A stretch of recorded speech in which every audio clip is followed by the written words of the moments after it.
एक बार की बात है, एक राज्य था जिस पर एक अत्याचारी राजा का शासन था।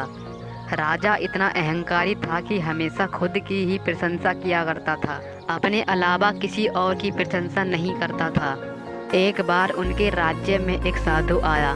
साधु की प्रशंसा कुछ ही दिनों में पूरे राज्य में फैल गई।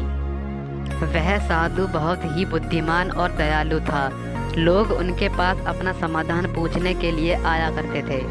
वह लोगों के प्रश्नों के उत्तर देता था और उनकी मदद किया करता था। जल्द ही साधु की यह खबर राजा के पास पहुंच गई।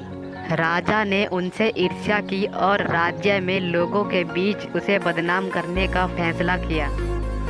राजा ने एक योजना के बारे में सोचा। फिर राजा ने उस साधु को अपने महल में आमंत्रित करने के लिए अपने मुख्यमंत्रियों को भेजा। वह उन्हें लेने के लिए चले जाते हैं। वह साधु के पास आए और उनसे कहा, आपको हमारे राजा ने महल में आमंत्रित किया है। साधु ने उनका निमंत्रण स्वीकार कर लिया और उनके साथ महल की ओर चल पड़ा। साधु राजा के सामने प्रस्तुत हुआ। राजा ने उस साधु का स्वागत किया।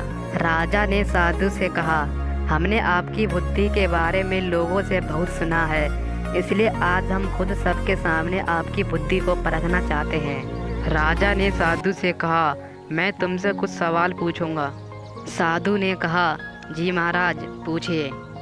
राजा ने अपने मुख्यमंत्रियों से कहा कि जाकर एक पक्षी और एक काली थैली लाकर मुझे दो।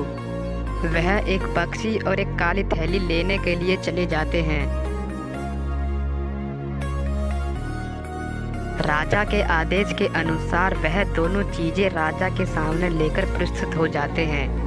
राजा अपने सिंहासन से नीचे उतरता है। राजा ने साधु से कहा, बताओ मेरे हाथ में क्या है।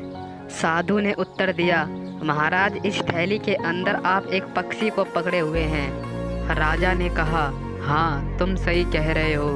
अब बताओ मेरे हाथ में पक्षी जिंदा है या मर गया।